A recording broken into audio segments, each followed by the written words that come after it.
When you join the national team, it's a shooting star experience, and the epitome of that is the World Cup.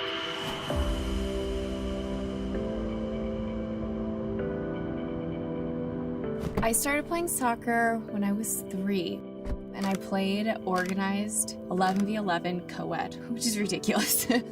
At a very young age, I was starting to dream about being a professional player. It was definitely inspired by my family and the fact that we were just young, active kids in Southern California and just wanting to spend time with my sisters. I played on their teams.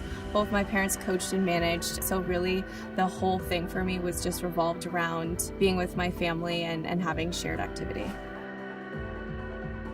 I was acutely aware of the competitiveness that is in youth sports to this day. So I think when I was playing here on this very campus, I had my eye on the next level. Obviously, 1999, that moment was huge.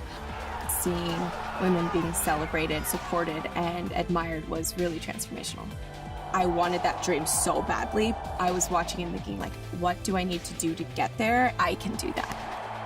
Already acutely aware that not everybody can do that. That's a competitor in me. If anyone here wanted to be it, I wanted to be it. Even when I did get that call up, I had learned by then that I needed the freedom to succeed. It was scary and stressful to be called into your first camp after dreaming about it for years, but I was like determined to have fun and to let go and to just be myself. If I let it become a pressure-filled place, I wouldn't last. For the entire time I've been on the national team, we've all been acutely aware that there was nothing we could say or do or stand for that would outweigh what winning brought, which was the platform and the voice and the opportunities. We had to win 2 back-to-back World Cups to have the momentum and public attention to get the outcome that we wanted. Equal pay is incredibly important because we were trying to create a precedent for women in other industries to be able to fight for equal pay.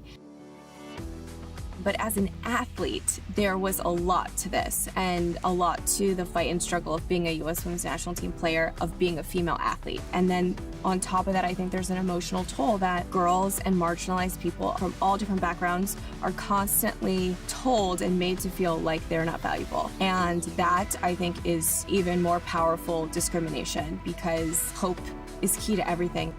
So it's a lot bigger than equal pay, but I think the financial liberation of women is what leads to the social liberation of women. The team is a group of strong, powerful women that are playing, and the whole country got behind us and they were cheering for progress for themselves, for their sisters, for their families. It really became an emblem of change. Winning then gave the gift back because we believed we could, and then we would win, and then we knew we could. There's a huge inspiration in knowing what we didn't have and what then we could give. That is growth and progress.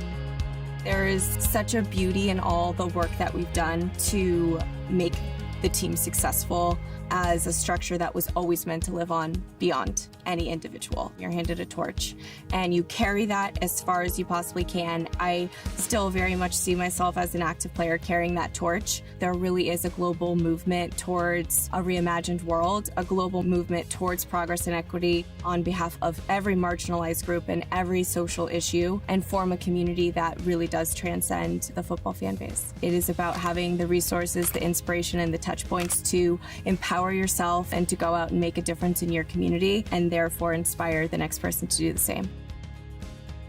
What I love about the World Cup is people around the world watching the game joyfully, watching how a culture manifests in the game and watching the influences from all over the world and how it plays out in like a simple game of football.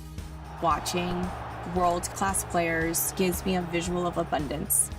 The feeling that you get when you play, when you find flow state and you know you're doing something that's like natural and freeing. It's a touch point into a higher state of consciousness that you can get while you're playing, but you can also get it by being around people who are cheering for the same thing. And it's very uniting, and I think that is the power of sport.